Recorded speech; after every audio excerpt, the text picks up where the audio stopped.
I don't know, it's so subtle, you see. Fergus hardly feels himself changing. He's being seduced by Jody. Jody has to seduce him to try and save his own life. So he just slowly does so. Until Fergus is just in there. Fergus becomes a human being again.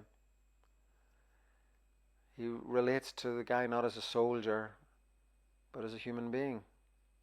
Two types, Fergus. The scorpion and the frog. Ever heard of them?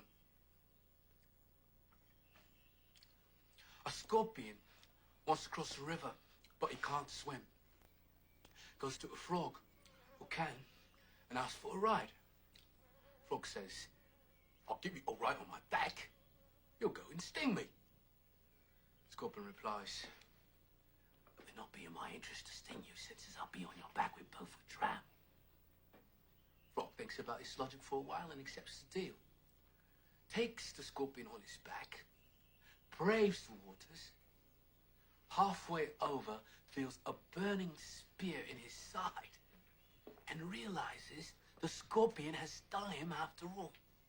And as they both sink beneath the waves, a frog cries out, "Why did you sting me, Mr. Scorpion? For now we both will drown." Scorpion replies, "I can't help it.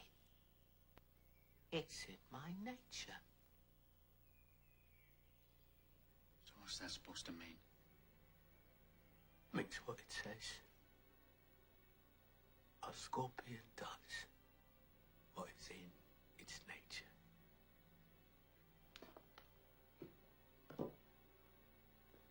Take off the hood, man. Why?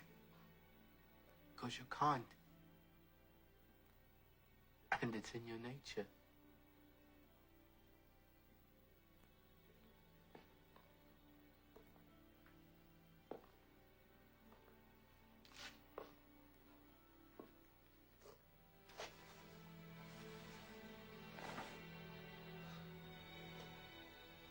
See? I was right about you. Don't be so sure. Jody's always right. The most seductive thing that Jody says to Fergus is, "You're a kind man. That's your nature." And he suddenly sees, oh Jesus, I'm not the person I think I am. With regard to Stephen Rea's character, Fergus, he is going through a really deep set of, process of soul searching into what he actually is and why he's doing what he's doing. And the worst thing of all he's confronted is when he's told to kill Jody, you know what I mean? Which basically, makes him question his entire, everything about himself. What he's saying is, I think, I have seen something in you, Fergus, that you haven't even seen in yourself yet, and that will come out, even if you think it won't. You will try to repress it, but you're in trouble, boy. I think that the dilemmas that both the soldier and Fergus find themselves in are very realistic, where the soldier has to use his intelligence and his intellect to try and scheme for a scenario where, if the opportunity arises, he is going to try and escape or else turn Fergus. And Fergus is ripe material for being turned, because it's obvious that Fergus has his doubts. When I was making the film, I suppose I must have been responding to something that was in the air. There was a lot of questioning within, even within the IRA at the time, you know what I mean? There was a lot of questioning of their procedures, of what they were doing. They've been involving, the Republican movement had been happily using death, basically, as a weapon to achieve a political end. The story essentially is that the IRA has one of its key members being interrogated in Castlereagh. The situation is simple. You're being held hostage by the Irish Republican Army. They've got one of our senior members under interrogation in Castlereagh. We've informed them that if they don't release him within 3 days, you'll be shot. People were only held in Castlereagh. It was a legal interrogation centre You know, you could only be held there for 7 days. Every member of the IRA has been interrogated in Castlereagh, and you're out after 7 days. So the idea that you would set up the kidnapping of a soldier and give them 3 days to release a guy. Okay, you've got, what, 2 days to plan the kidnapping, 3 days, a day to get the message to them, and then 3 days to deadline to release him. He's due out tomorrow anyway, you know. You see them when they go on the operation in London to execute the High Court judge. None of them are wearing any disguise at all. I mean, not even false moustache or false wig or something to disguise themselves. None of them wear gloves, so they leave their fingerprints all over the getaway car had the circumstances turned out differently. So there's all these things that, you know, I would carp at as a realist. Didn't know, Connie. Dill, who we've never heard of, we've no mention before of his or her history of being associated with weapons, is able to pull out the gun, and what a marksman she turns out to be. She plugs Miranda Richardson, you know, in the neck, in the chest, in the stomach. When you've been involved in the struggle, all these things set out like big sore thumbs that, you know, you just couldn't get away with. But I understand, because I'm a writer myself, that, you know, there is poetic license. You have to take shortcuts. You have to make assumptions that the audience will suspend their disbelief and go along with. The problem that I have with the film is that why isn't there a film made which portrays the IRA person as being flawed, of course, but and in their struggle with the British, still emerging at the other end, you know, with their humanity intact. Should blow you away, you know that? Yeah, I know. I'm getting emotional and I don't like getting fucking emotional! You understand, Hennessy? Yeah. Fuck you too. Understand. Fuck you. The two main IRA characters in it, who I think is Maguire and Jude, the woman, I mean, they're depicted really as psychopaths, and that annoyed us. You know, it's kill at all costs. I mean, come off it. You know, their job was to bring bombs down here into town and blow up buildings. Their job is to carry explosives and weapons over to London and blow up buildings. The job is to take people aside, talk to them nicely, and then shoot them in the back of the head. You know, I don't think you have to be pretty multidimensional for that. All of the IRA characters get killed. They are all fanatics. And to me, that is what's unreal. I mean, the job of an IRA operator killing somebody was to blot out all emotional feelings and all distractions from that. That has been described. That has been described by friends of Danny's. You know, that has been described by people that he knows very well. Kevin Toulis has written a book called Rebel Hearts in the IRA, where they describe how you go about, where Bobby Story, an IRA man, describes how you go about taking over somebody's house, you know. And you don't go in and you say, look, we are the army of the people. You know, you have to do us this little favour and let us use your house for an operation. You go in and you say, you sit there and shut up. I've got a gun and I'm the boss.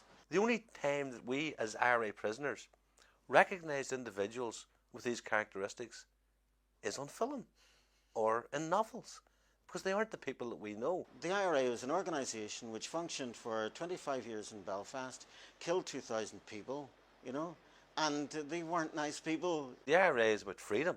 It's about getting the British out of our country who have no right to be here. You know, it would be like us going to North America and making a film about the War of Independence. And just imagine that we reverse the roles there, and that the people who are psychopathic, the people who end up getting killed in the end, are two people who are fighting for American independence, and the person who is the hero is the one who goes over to the British side. Well, people would say, hold on a minute, that doesn't fit in with our history or in with, you know, our image of ourselves. There is a mythology that within the system itself, that it's this great noble people's army, which is a lot of nonsense. And the cause to me is a legitimate cause and a noble cause. And I suppose I was asking myself, can this entire confluence of dialect or dialogue that's going on, can all these issues of argument and kind of arguments about identity and about politics and about political kind of histories and about identity of who we are as Irish people, as white or black or Protestant or Catholic, you know, can that entire kind of conversation go somewhere else. You know what I mean? He's not entering into the question of whether the IRA is fighting a just war, but he is saying that you soldiers in this war that you believe is a just war have hardened yourselves, and you're denying yourselves your own experience, and you're denying yourselves your own personal human potential and development. That's what he's saying.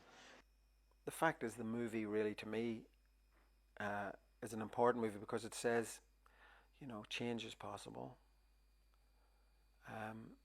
There are ways to see the situation there are worlds outside this situation.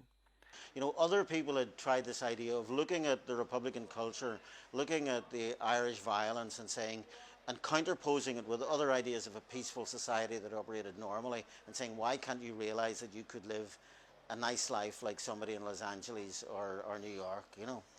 And what they did in this film was very, very different, much more radical and much more interesting, which is to say, I'll show you how limited your life is. I'll show you how limited your experience is. I'll take you to somewhere that you haven't even thought about. What do you mind?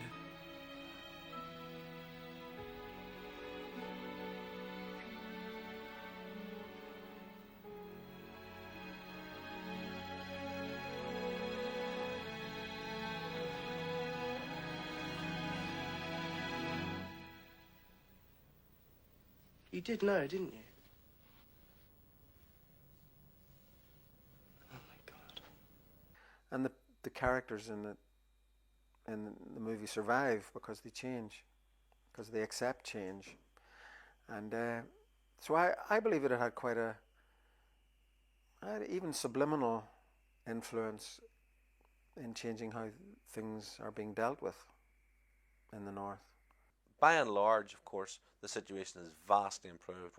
We're much better off now as a result of the peace process. I think the campaign of the IRA is over now. And I think that one of the reasons that it is over, despite what the more politically minded among them would say, is because the leaders of that organisation came into their 40s and 50s and decided there was another life. They didn't want a life for their children such as the life that they'd had themselves. They wanted a more expansive human experience to be available, if only to the young. And in a sense, that coincides with the message of the Crying Game.